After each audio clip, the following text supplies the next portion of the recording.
buenos días. Como bien anunció Andy al inicio, hoy vamos a estar pues tocando un informe que recién se acaba de publicar por el Banco Interamericano de Desarrollo, que es un informe que se publica anualmente, de un informe macroeconómico para América Latina y el Caribe, que se llama La Hora del Crecimiento. Un informe muy interesante porque parte de la coyuntura económica actual, luego va hacia una comparación con aquellos países que han sido lo más exitosos en temas de crecimiento, como es Asia, como algunos países del Asia, y finalmente termina en algunas opciones de política, sobre todo desde el punto de vista de política fiscal, para seguir aprovechando las opciones de crecimiento que existen en América Latina.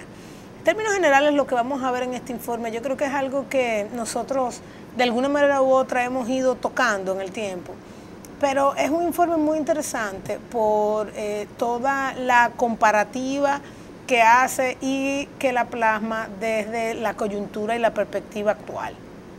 En la pantalla, vamos a ver ahí en la pantalla el contexto global. Como ustedes están viendo ahí en la pantalla, para los años 2017 a 2019, las expectativas de crecimiento pues son buenas, digamos. Sin embargo, la primera barra, que es la barra de América Latina y el Caribe, estamos viendo que la perspectiva es que claramente quizá va a ser una de las regiones de menor crecimiento en los próximos 2 años, desde el año pasado hasta el año 2019, inclusive con menores crecimientos que economías más avanzadas, lo cual es relativamente raro, que Europa emergente, que la economía global, inclusive de cara a 2019. Estamos viendo una expectativa de crecimiento para la América Latina cercana al 3%, cuando se espera que la economía global esté creciendo cerca del 4% entre el año 2018 y el año 2019, y ni hablar de Asia, que todavía la Asia emergente se esperan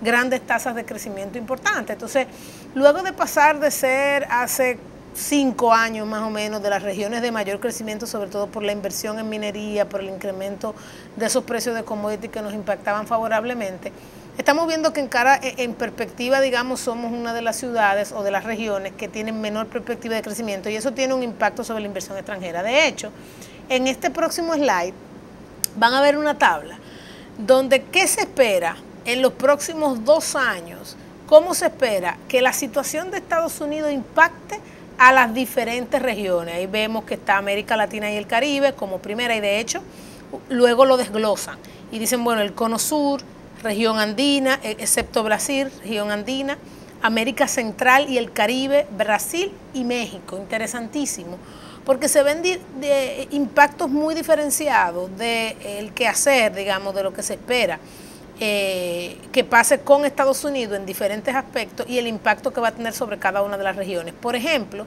en la primera columna se ve ahí el crecimiento bajo un escenario base que tendría la región, cada una de las subregiones, entre el año 2018 y 2020. Por ejemplo, se espera que América Latina tenga un crecimiento base de 2.6% si no pasara nada. Sin embargo, ahí dice, mira, un buen shock de crecimiento económico de Estados Unidos, un crecimiento por encima de lo que viene creciendo Estados Unidos, impactaría positivamente ese 2.6, positivamente en 0.6% adicional, o sea, 3.2%.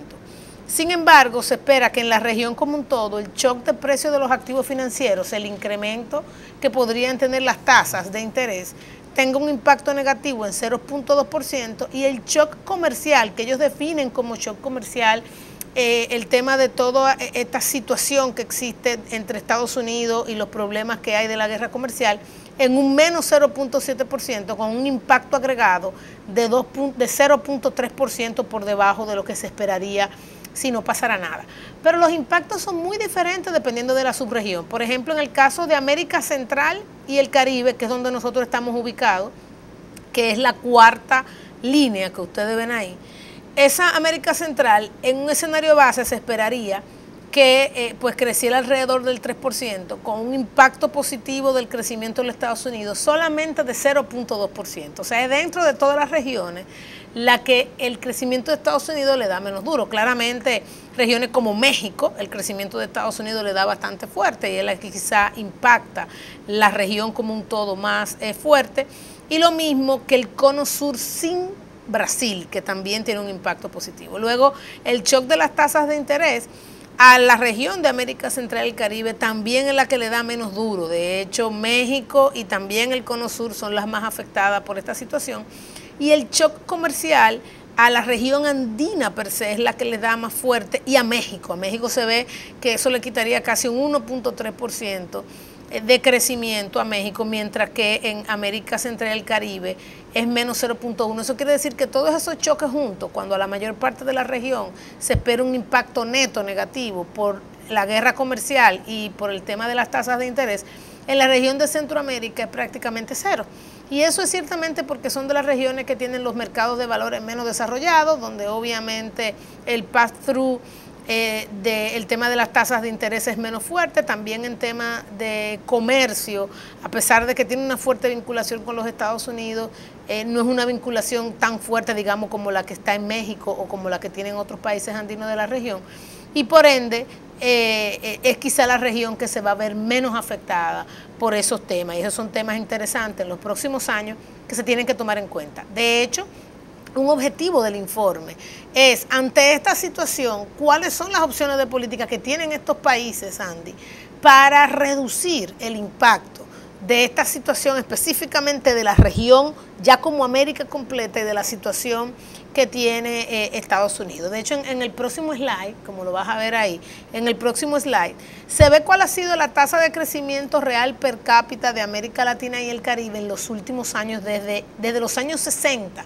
Mira un ciclo, mira qué ciclo tan interesante, aunque parece relativamente estático. Yo diría que en los últimos años ha tenido un incremento, y estamos hablando que en los últimos, del año 2003 al año 2015, la región estuvo creciendo por encima de su promedio de largo plazo. Sin embargo, ya en los últimos años se ha perdido un poco ese ímpetu en términos de crecimiento. Algo interesantísimo, Andy, es lo que vemos ahí en pantalla. Pon el anterior, porque sí, también el problema es que aquí te están englobando todas las economías. Entonces claro, hay economías grandes como Argentina y Venezuela que te afectan un poco. Lo ideal sería en un próximo estudio, uno hacer el ejercicio, tratar de replicar ese ciclo para ver qué pasa, por ejemplo, con América Central y el Caribe, específicamente. ¿Qué pasa con México, que es una economía que, a pesar de todos los alardes, por alguna otra razón, una economía incapaz de mostrar alta tasa de crecimiento? Ver a Chile aparte, y entender que en el caso de América Central y el Caribe hay dos economías que son Panamá y Dominicana que te pueden también distorsionar el ciclo. Entonces, cuando uno lo ve por región, uno se puede llevar una impresión de que, bueno, todos seguimos ese comportamiento, y no necesariamente es así. Porque fíjate bien que en el mismo gráfico que tú tenías, donde se cuantificaba exactamente el efecto sobre América Central agregado y el Caribe, el efecto agregado de los choques originándose en Estados Unidos, al final es 0%. Hay una mezcla de positivos, que es el mayor crecimiento de la economía norteamericana, que te agrega 0,2, pero después lo pierde con las acciones de la FED, subiendo la tasa de interés, y lo pierde por el efecto que podría tener todo este ruido proteccionista y la lucha y las repercusiones de una renegociación del TLC con México, etcétera. ¿Qué podría pasar con los TLC del resto de los países de la región? Y aparte de eso, también el impacto con China y cómo no pega un coletazo de alguna u otra manera. Pero el efecto final es cero. O sea, parecería entonces que desde ese punto de vista es buena noticia, y realmente no es buena noticia, porque la tradición de República Dominicana ha sido, y de América Central, que cuando la economía norteamericana vuela, nosotros volamos todavía más rápido que ellos. Y lo que está pasando ahí con lo que tú presentas, el estimado que tienen el equipo del BID, aunque está de nuevo, hay de todo ahí, porque tú tienes a Nicaragua ahí, con mucho ruido, que te puede estar afectando, Honduras, pero lo que nos está diciendo esto es que como que el boom norteamericano de este año, de estos años, no nos va a dar tan positivamente. Y lo que uno ha estado viendo este año en República Dominicana es que la economía ha repuntado con relación al año pasado. Habría que ver cuánto de eso es más turistas norteamericanos, cuánto es más exportaciones hacia Estados Unidos, pero parecería que por el momento el choque agregado de los que se originan en Estados Unidos está siendo ligeramente positivo para el caso dominicano. Y me imagino que Panamá también, es posible también que el caso de Guatemala esté en esa dirección. Sí, y date cuenta que aunque ciertamente englobar a todas las economías juntas te quita información, la verdad que desde el que está afuera, esa es la primera vista claro, que va a ver. Ellos van a mirarnos y tratan de... Y en base a eso toman decisiones. Ese es el riesgo. El riesgo es la región. Y tú estás dentro de esa región, es el riesgo. Sí, de hecho, recientemente estuvimos haciendo un ejercicio y vimos cómo le pegaba el riesgo país-región al riesgo país-República Dominicana, y es un patrón directo. Sí, directo. No hay una, ¿cómo te dice? O sea, ellos no se sientan a discernir. No. A ver cuántos sí. No, ellos lo suman. Ellos son muy suman simplistas. todo eso. Son muy simplistas. Los bancos de inversión en esa parte son sumamente simplistas. Sí, pero me imagino las decisiones que tienen que tomar, claro, que son muchos instrumentos, no le da como para entrarse mucho en la diferencia, y es una pena. Por eso es que a veces es importante, a veces los gobiernos no les gusta hacer los roadshow con los potenciales compradores de títulos de deuda. Y cuando tú tienes ese tipo de información, que tú estás viendo que están haciendo un pass-through completo del aumento del riesgo de la región, te lo están tirando a ti, entonces eso es una señal clara de que te conviene ir y sentarte y a explicar por qué nosotros somos ligeramente diferentes y que no es correcta esa lectura. De manera que tú puedas luego con el libro de orden hacer un ajuste a la baja en ese margen, lo que tú puedas lograr. Claro. Y es algo importante para República Dominicana. Y de hecho es interesante, porque usted pones a ver, BID te dice región andina sin Brasil, o sea, ya se están comenzando a hacer una segmentación, nosotros tenemos que seguir apuntando a que, no, espérate, mírame Centroamérica y el Caribe, y después que tú me veas Centroamérica y el Caribe, ven, sácame Panamá y República Dominicana, y tenemos que seguir insistiendo. Pero ciertamente, Andy, en muchos aspectos tenemos algunos temas muy similares con la región, muy similares. Sí.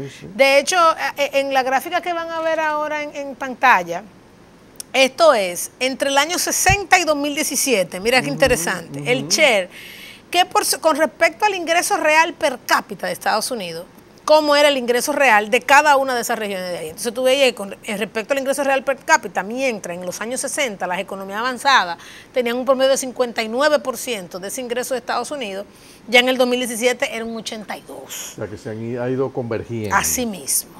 Pero vas a ver cómo es mira el caso de la América Latina y el Caribe, que uno a veces... No hay mucho avance. No hay mucho avance. En Asia emergente fue de un 11 a un 58. Bueno, pero ahí están todos los tigres del Asia, está Singapur, que ya tiene un ingreso per cápita igual al de Estados Unidos.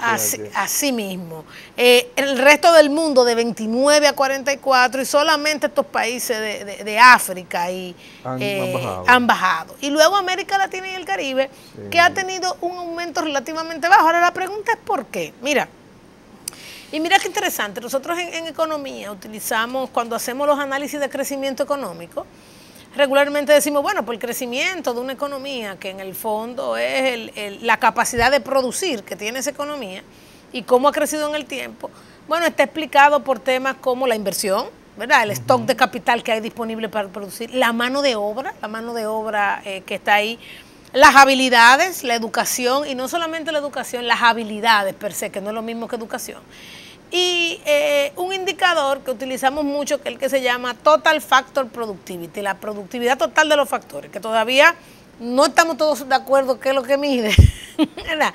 Pero yo creo que ahí tiene una mezcla entre a veces términos de intercambio, también tiene una mezcla de adopción tecnológica, tiene una mezcla de eficiencias económicas, de mejora de procesos, e inclusive la mezcla más importante que tiene, desde mi perspectiva, es la mezcla de precios relativos adecuados que finalmente se reflejan en lo que nosotros conocemos como una asignación eficiente de los recursos, ¿okay? Yo le digo a la gente, a veces tú puedes tener un equipo muy bueno de fútbol, de pelota, donde generalmente tú tienes buenos jugadores, y como todos son tan buenos, no importa dónde tú lo pongas a cada uno, puede ser que tú des un buen juego. Ahora, cuando tú pones el que es buen portero a ser portero, ¿okay? Obviamente que el resultado que tú vas a tener es extraordinario. Y un poco ese indicador de productividad total de los factores es un reflejo de estas combinaciones. Si ustedes ven en pantalla ahí, ese indicador, productividad total de factores, miren qué interesante.